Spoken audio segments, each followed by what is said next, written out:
हा हा हा।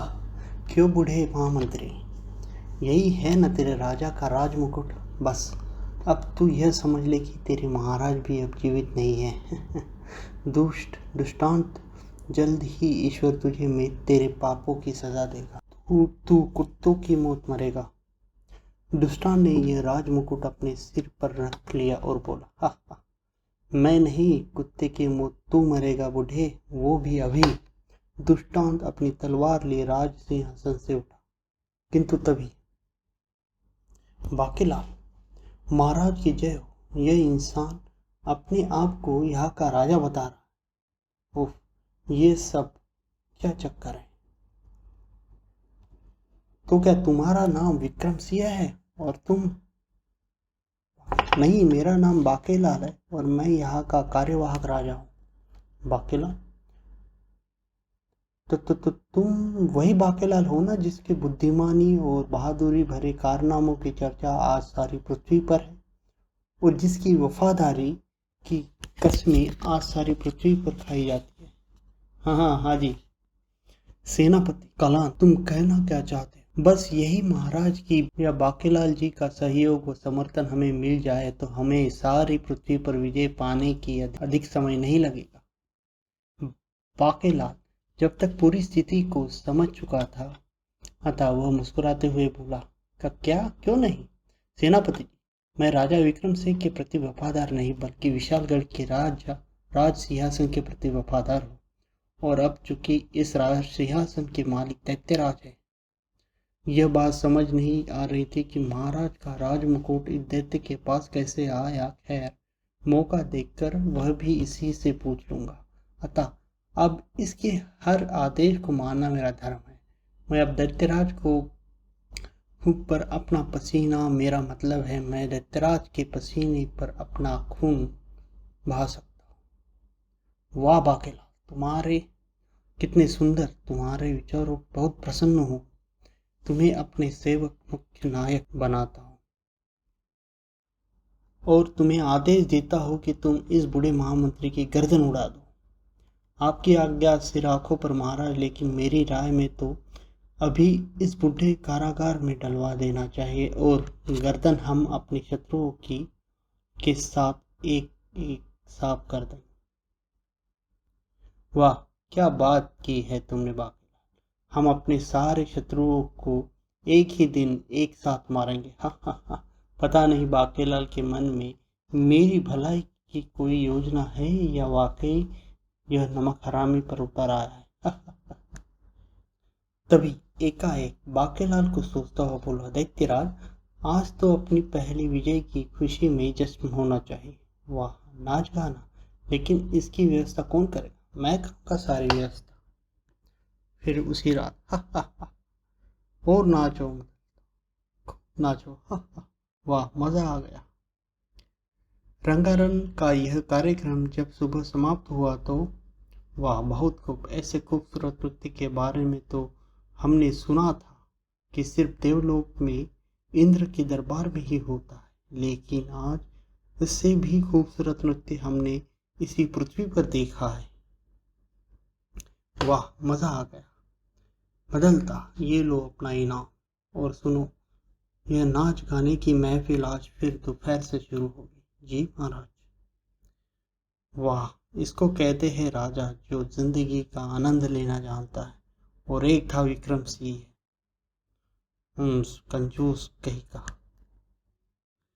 लेकिन एक दिन इसी रंगारंग की महफिल में, महाराज, आप इन रंगारंग की महफिलों में अपना मूल उद्देश्य भी भूल गए मालूम होते हैं। कैसा मूल उद्देश्य? महाराज, आप तो सारी पृथ्वी पर अपना राज करने के उद्देश्य से दैत्य नगरी से निकले थे। ओ, याद आया।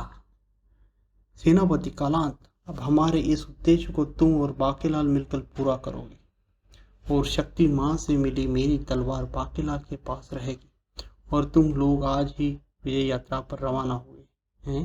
यह क्या? फिर दैत्यराज की आज्ञा पर दैत्य और विशालगढ़ की सेना के साथ बाकीलाल विजय यात्रा पर निकल पड़ा। बाकीलाल, तुम्हारे हाथ में महाशक्ति की तलवार रूपी शक्ति है, अतः तुम जिधर भी चलोगे विजय हमारी ही होगी। सेनापति कलांत, मेरे ख्याल से तो हमें सबसे पहले पड़ोस के सुंदर नगर राज्य पर आक्रमण करना चाहिए। आक्रमण, आई मारो, शक्ति नगर, बंदी बना लो इस राजा को। बाकेला, महाराज की जय हो। महाराज, अब आप सारी पृथ्वी के स्वामी हैं और ये आपके बंदी। वाह बाकेला, तुमने हमें खुश कर दिया। अब तुम आज अभी ही इस सारे बंदियों को यही भरे दरबार में एक एक करके मौत के घाट उतार दो। नहीं महाराज, फिलहाल इन्हें इस तरह मारना ठीक नहीं है। ये हारे हुए सही, आखिर है तो राजा महाराजा ही। और महाराज, मैं चाहता हूँ कि क्यों न इन सारे राजाओं से हम कुछ दिन खेतों में बैलों की हल चल पाए। दुष्ट बाकेलाल, तुम कभी हमें इस तरह भी अपमानित करोगे, हमने सोचा भी नहीं था। दुष्ट तो इसका मतलब राजा विक्रम सिंह अभी तक तुम्हारे रूप में एक आस्तीन का सांप पाल रहे थे। किस तरह फड़फड़ा रहे हैं ये राजा महाराजा, अब आएगा मजा खेल का। बाकेला, तुम कल से इन सब से खेतों में बैलों की जगह हल चलवाओ। हम भी तो देखे बैलों की जगह हल में जुते हुए ये राजा कैसे लगते हैं। जी महाराज। हे भगवान, यह तो हमारी कैसी परीक्षा ले रहा है। फिर दूसरे दिन, हे भगवान, यह दिन दिखाने से पहले ही मुझे अपने पास बुला लिया होता। बाकेलाल, जल्द ही तुझे तेरे पापों की सजा मिलेगी। पहले तुम तो अपने पापों की सजा भोग लो राजा चंदन से, फिर जब मेरा समय आएगा तो देखा जाएगा। कमबख्त, तो कई बार मुझे तुम लोगों के कारण मुसीबत का सामना करना पड़ा। अब मैं तुम लोगों से गिन गिन कर बदला लूंगा। हट, टिक टिक। आंखें खोली राजा विक्रम सिंह। अगले ही पल राजा विक्रम सिंह ने अपनी आंखें खोली तो चौंक पड़ा। अरे वह मैं कहाँ आ गया? अगले पल राजा विक्रम सिंह की आंखें के सामने चेतना खोने के पूर्व का दृश्य घूम आया। हाँ बाकेलाल, आस्तीन के सांप, मैं तुम्हें जीवित नहीं छोड़ूंगा। तभी राजा विक्रम सिंह, तुम्हें अपने आप को जीवित पाकर खुशी नहीं हुई है क्या? हाँ, मुझे आश्चर्य है कि मैं यहाँ कैसे पहुंचा और यह कौन सी जगह है और आप कौन हैं? राजा विक्रम सिंह, यह पाताल लोक है और मैं यहाँ का राजा देववक्र हूँ। और रही बात तुम यहाँ कैसे पहुंचे, उसके विषय में मैं तुम्हें बताता हूँ। पाताल, आज के करीब 20 दिन पहले जब तुम बेहोशी की अवस्था में नदी की गहराई में डूबते चले जा रहे थे, भोजन, मजा, यम, फिर एक साथ कई जनजीव तुम्हारी ओर लपके, लेकिन तुम्हारी बेहोश जिस्म तक पहुंचने से पहले ही कोई अज्ञात शक्ति उसे दूर फेंक देती। मेरा सेनापति क्रॉसुर जो यह दृश्य देख रहा था वो चौंक पड़ा। ओ आश्चर्य, ऐसा लगता है इस मानव की रक्षा कोई अदृश्य ताकत कर रही। मुझे इस मानव को महाराज के सामने ले जाना चाहिए। भागो भागो। इसके बाद जब सेनापति मकरासुर ने तुम्हें उठाकर यहाँ लाने के लिए तुम्हारे शरीर का स्पर्श किया तो आश्चर्य हुआ। अरे अभी कुछ देर पहले जब इसे अपना भोजन समझकर उसके शरीर तक पहुंचने की कोशिश कर रहे थे तो ऐसा लग रहा था कि कोई अदृश्य सुरक्षा चक्र चल रहा हो, लेकिन अब तो ऐसी कोई बात नहीं लगती। फिर तुम्हें यहाँ लाया गया और जब मकरासुर ने मुझे पूरी बात बताते हुए एक पल के लिए तो मैं हैरान रह गया। कितनी अजीब बात बता रहे हैं। पाताल लोक का राजा, मुझे तो यह सब एक स्वप्न जैसा लगा। लेकिन अगले ही पल, हैरान मत हो देवक, उसकी सुरक्षा मैं कर रहा था। प्रभु, आप? प्रभु, पहले आप मेरा प्रणाम स्वीकार करें।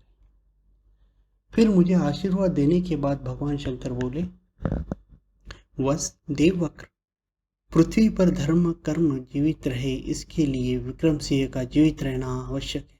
लेकिन अभी इसे लगभग 20 दिनों तक पृथ्वी पर खतरा है, अतः तुम्हें इसे 20 दिनों तक अपने पास ही रोके रखना है। जी भगवान।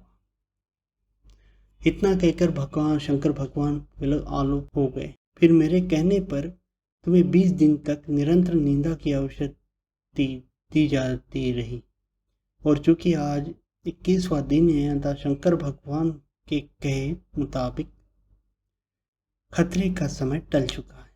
अतः आज तुम्हें मैं वस्तु स्थिति से अवगत करा दिया। अब जब भी तुम चाहोगे तुम्हें पृथ्वी लोक पहुंचा दिया जाएगा। धन्यवाद, तुम्हारा बहुत बहुत धन्यवाद पाताल लोक के राजा देववक्र। मैं आज ही इसी समय पृथ्वी लोक जाना चाहूंगा। जैसी तुम्हारी इच्छा राजन। फिर थोड़ी देर बाद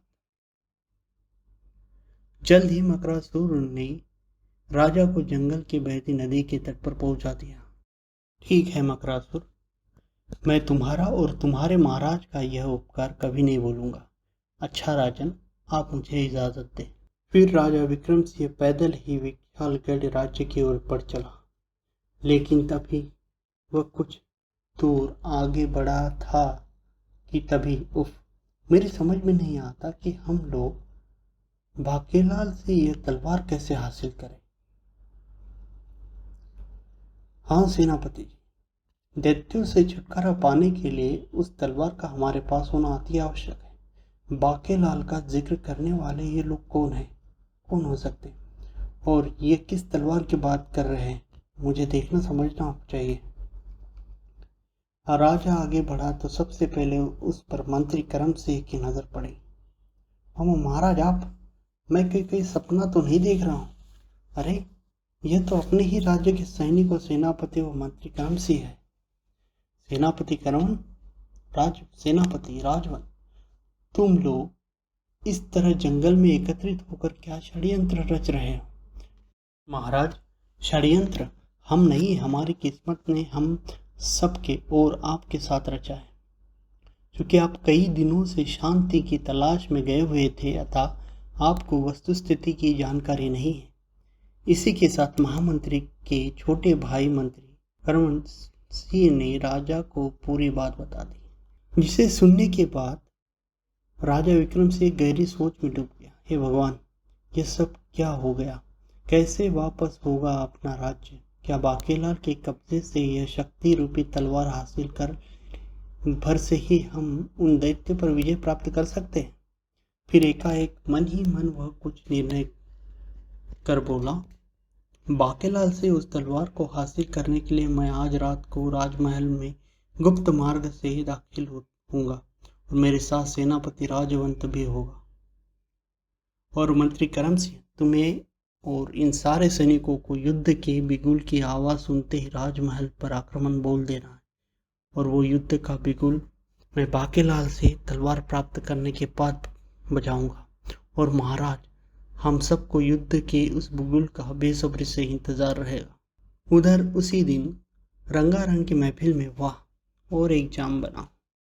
वाह क्या ठाट है, काश मुझे भी ऐसी ठाट हासिल होती। तभी एकाएक उसे मस्तिष्क में एक विचार आया, कौन था?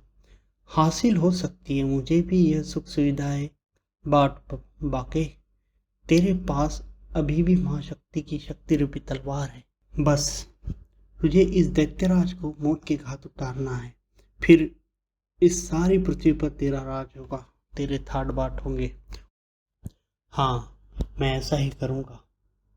आज ही रात दैत्यराज को मार डालूंगा, फिर चारों में मेरा राज होगा। हाँ हाँ, वाह वाह। और फिर उसी रात बाकेलाल उसी शक्ति रूपी तलवार के साथ दैत्यराज के शयन कक्ष तक पहुंचा और द्वार पर खड़े पहरेदारों को कुछ सोचने समझने का पूछने का अवसर दिए बिना ही मौत के घाट उतार दिया।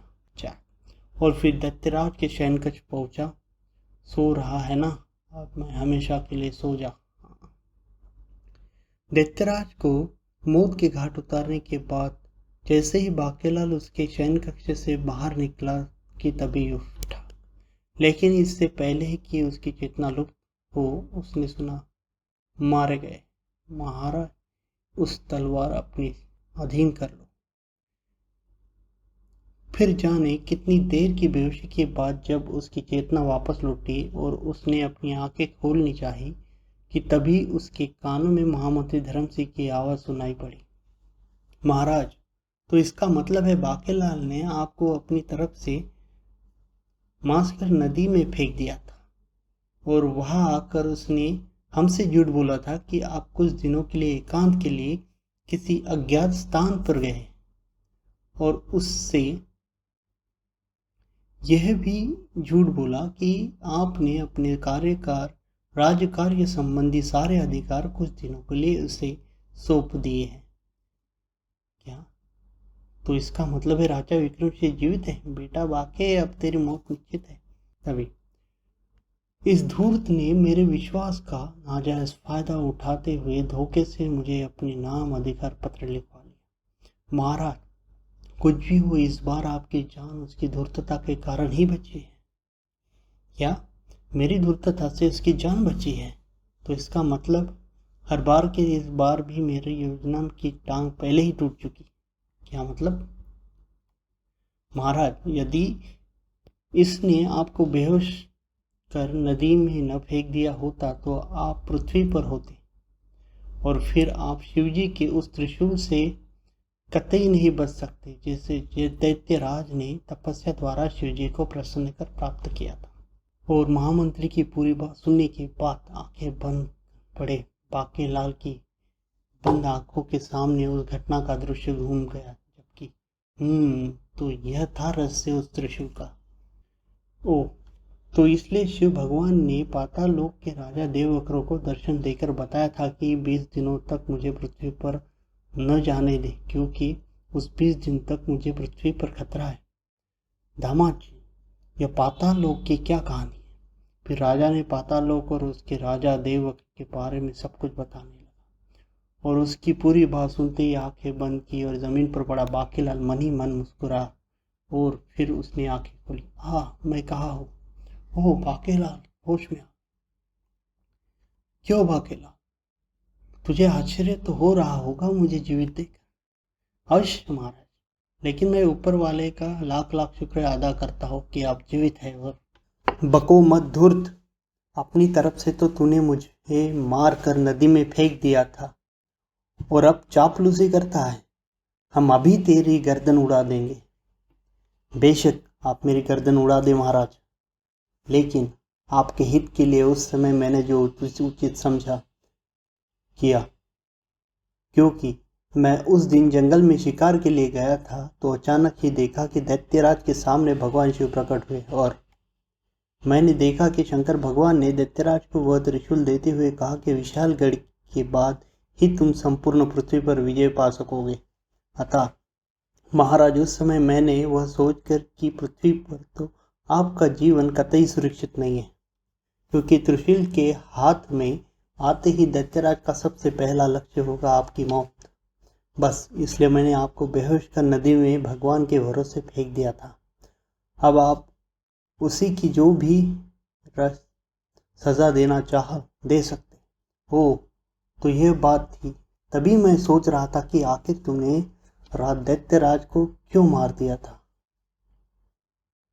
वाकई बाकेला, तुमने आज तक जो भी किया हमारी भलाई के लिए किया, लेकिन कितने मूर्ख है हम जो तुम्हें गलत समझ बैठे।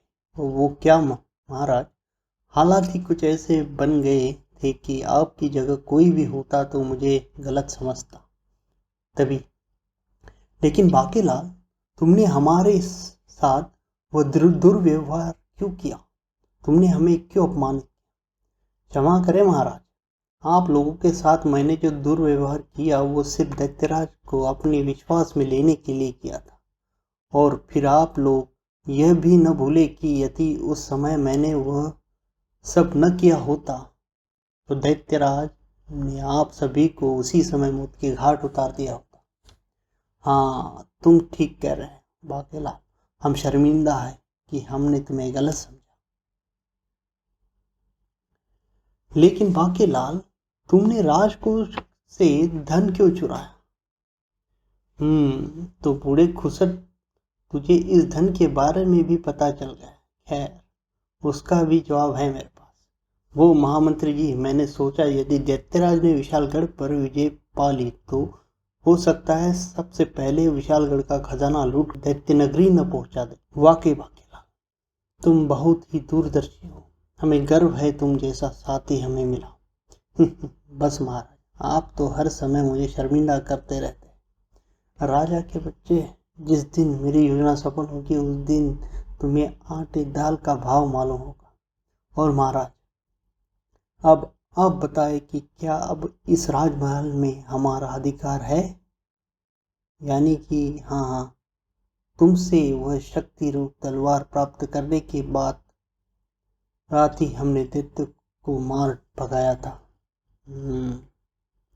फिर उसी दिन शाम को बाकेलाल के सम्मान में एक और समारोह का आयोजन किया। बाकेलाल जी की जय, बाकेलाल जी की।